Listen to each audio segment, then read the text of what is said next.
Qaynona. Hikoya. Men 18 yoshimda birinchi kursni bitirdim. Juda xursand edim o'sha damlar. Kursdoshlarim, dugonalarim bilan vaqt o'tkazish juda maroqli edi. Shu yili ota-onam qistovi bilan turmushga chiqdim.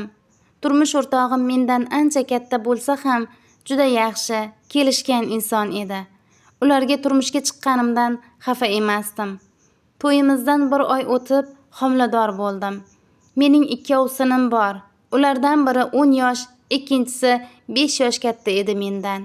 Kichik o'g'limni 1 yildan ziyod farzandi yo'q. To'yimizdan 2 oy oldin homilador bo'lgan ekan. Biz bir uyda yashardik. Kichik o'g'lim qaynonamning singillarining qizi, ya'ni o'zlarini jiyanlari edi. Shu tufayli qaynonam ularni ko'proq yaxshi ko'rar, ko'proq qayg'urar edi. Meni yosh ekanligimga, men ham homilador ekanligimga hamda shu holimda o'qishga borib kelishimga qaramay, har kuni u ish bu ishlarni menga qildirar, o'g'limga esa qilmang, kelin qiladi deb aytardi. Juda charchab uxlab qolganimda esa onamni o'rtaga qo'shib gapirar, "Onangiz o'rgatmagan vaqtida" deb koyir edi. Haq bo'lsam ham hech nima demasdan uyga kirib yig'lab olardim gohida. Ko'zlarini shishib yotganini ko'rib erim "Nima bo'ldi?" deb so'raganda "Hech nima, uyimdagilarni, onamni sog'indim" deb qo'yardim. Bir kuni tinim bilmasdim. Soat kechki 12 dan o'tib uxlashga yotardim. Ertalab ko'zimni ochsam soat 8:30lar. Boshimni ko'tara olmadim bir kun. Yana ko'zim ilindi. Rosa charchagan ekanman. Axir kosa tovoq, choy ovqat deganday hammasi meni bo'ynimda edi. Yosh bo'lganim uchun ko'p narsalarni bilmasam ham, qiynalib bo'lsa ham eplardim. Homilam 7 oylik edi. O'g'lim qizchalik bo'lgandi. O'g'limni ovqatini uyiga olib kirib berardim. O'qishga ertaroq ketgan vaqtim esa qaynonamdan rosa gap eshitardim.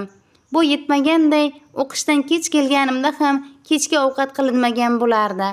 Ba'zida o'qishdan javob olib, somsa, manti qilardim. Erim ishdan kelishiga hamma yoqni tozalab qo'yardim.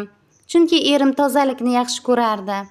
Homiladorligim sabab qonim kamaygan shekilli, boshim ko'p og'riydigan bo'lib qoldi. O'sha bir kun uyqudan tura olmadim. Qaynonam esa tashqariga chiqqanimdan menga qovog'ini osib, "Onangizga aytgan befoyda, shuncha vaqt o'rgatmaganlar, otangizga aytaman" deb rosa gapirdi. Alamimni ishdan oldim. Kun bo'yi tinmay hamma yoqni tozaladim. Erim ishdan kelganida esa qaynonam kulimsirab, "Bugun uxlab qolganlarni nazarda tutmaganda yaxshi kelin" deb jilmaydi. Erim esa menga "Ko'p uxlama, ertaroq tur, ishingni barakasi bo'ladi" deb gapirar, ammo ahvolim haqida so'ramasdi.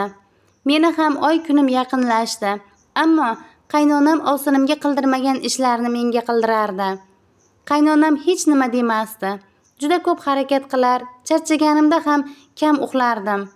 Bir kuni ham odatdagidek barcha ishlarni qilayotganimda og'riq his qildim. Hech kimga aytishni xohlamadim, ammo bora og'riq kuchayib tezlasha boshladi. Shundan so'ng o'g'limga og'riq haqida aytdim. U meni dardim tutayotganini aytdi.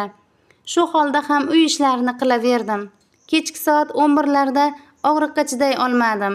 Tinmay u yoq bu yoqqa yura boshladim. Soat 1larda shifoxonaga yetib bordik. Allohga shukr, soat 4lar chamasi onalik baxti nasib etdi. Tug'ishda unchalik qiynalmadim. O'g'lim esa 2 sutka qiynalib tug'gan edi. Qaynonam xursand oldimga kirib, "Ko'p harakat qilganingiz uchun qiynalmay tug'ib oldingiz. Barakalla, o'g'lingiz rosa qiynalgandi" deb chiqib ketdi. Shu payt juda sevindim. Allohim, o'zingga beadad shukr. Qilgan mehnatimni bilar ekan qaynonam ham. Tamom.